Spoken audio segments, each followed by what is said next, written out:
Bom, então aqui, né, o contraste do o arcadismo com o romantismo, né? Antes de seguir no pensamento clássico, o artista escondia-se atrás da obra, não pretendendo deixar à vista sua subjetividade. A obra dele retratava a natureza e o homem de forma objetiva. O escritor e o artista se consideravam artesãos a serviço da literatura e da arte, exercendo com isso o papel de educador e moralizante. A partir da época romântica, tudo muda e as transformações artísticas e literárias são reflexo das revoluções e transformações que aconteciam na política, na cultura e na sociedade. Então, aqui é como assim, se o artista ele colocasse mais a cara a tapa, tá? Então, no romantismo, vinha muito a questão do eu, né? Mas o eu também inserido na sociedade. Então, como eu falei, cada fase vai designar uma coisa.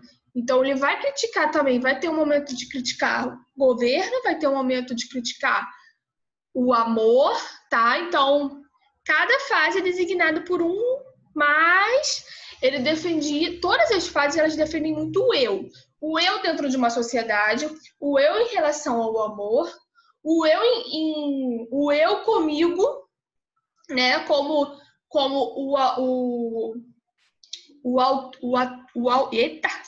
eita, travou aqui.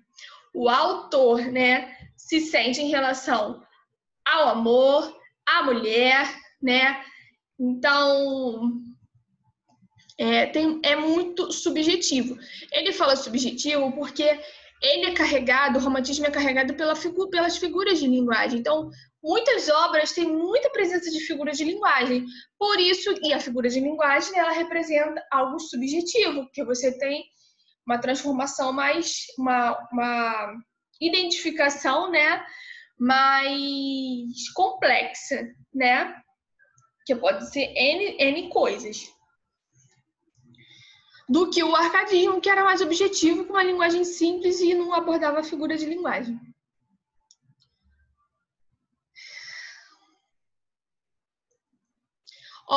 No romantismo, o peso não está mais no produto. O que lhe importa é o artista e a sua autoexpressão. Então, o artista, ele colocava muito a sua personalidade e a sua expressão na sua obra.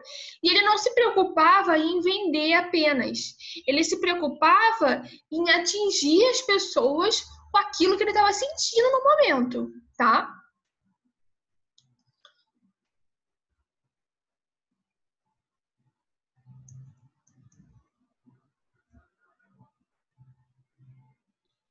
Então, aqui,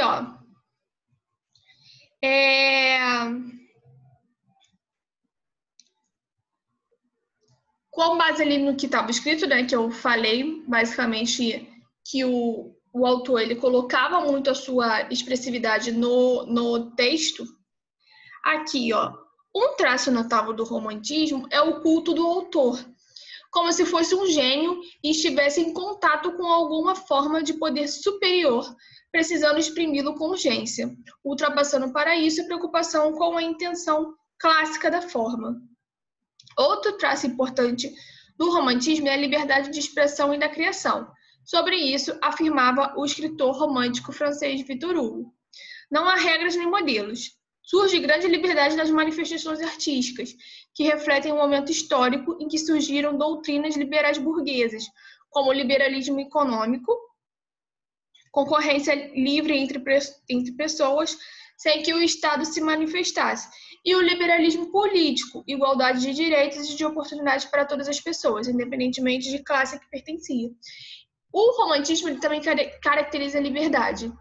Então, o artista, né, o autor, ele tinha essa liberdade para ele poder criar, para ele poder viajar da forma que ele queria, para ele poder transformar a literatura, as obras literárias em si. Então, a característica do romantismo também é essa liberdade, tá? A liberdade de expressão, através de tudo, né, que estava passando no contexto, esse liberalismo econômico e esse liberalismo político. Aí aqui na página 34.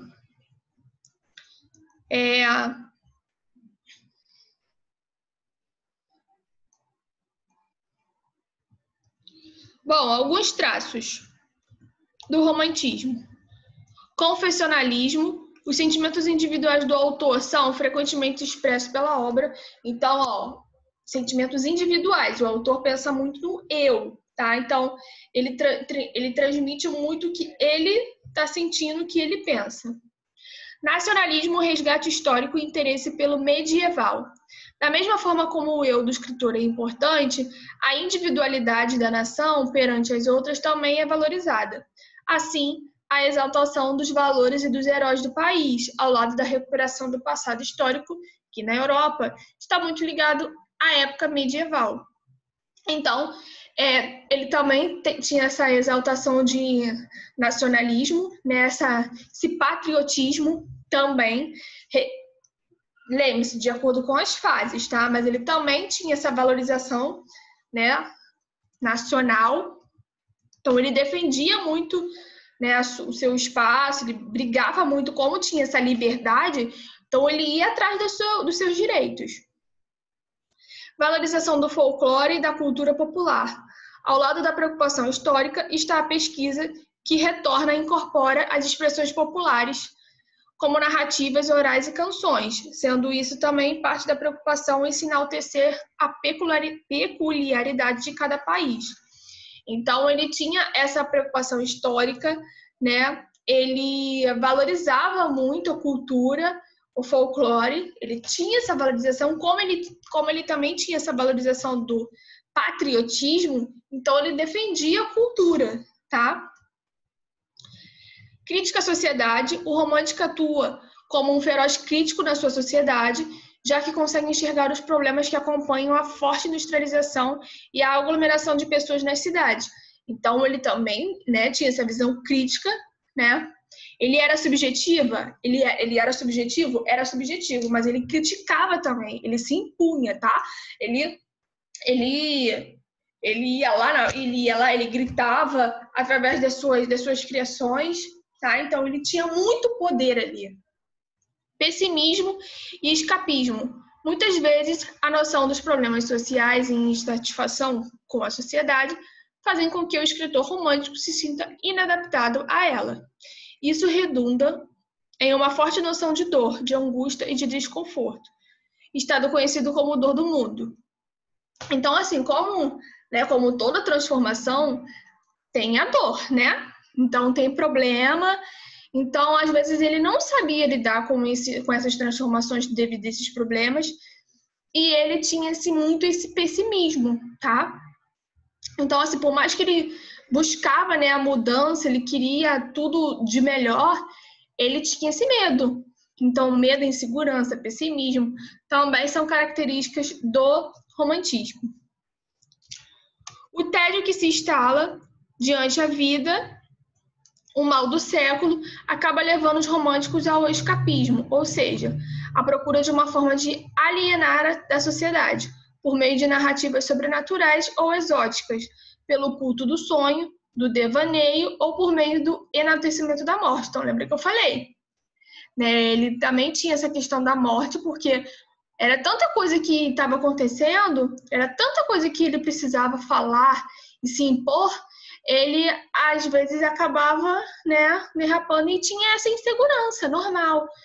Então, os românticos, eles eram muito inseguros, né? Eles tinham muito medo. E tinha esse enaltecimento da morte, porque muitos românticos achavam, principalmente os ultra-românticos, eles acreditavam que a morte era a solução. Então, às vezes, eles não acreditavam em mais nada, tá? Somente a morte. Bom, galera, então, a introdução é essa, tá? O romantismo é bem diferente do arcadismo, tá? A única, o que eles se parecem porque cada escola literária puxa um pouquinho da outra, né? E o que o romantismo puxa do arcadismo é essa visão crítica, né?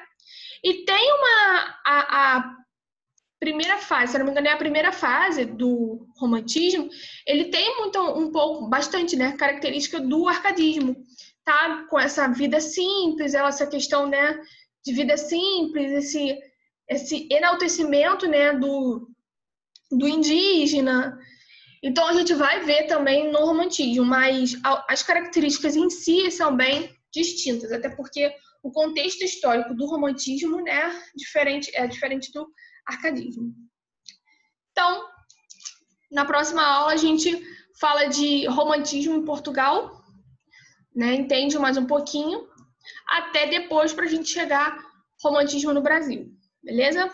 Então, até a próxima. Beijo, beijo.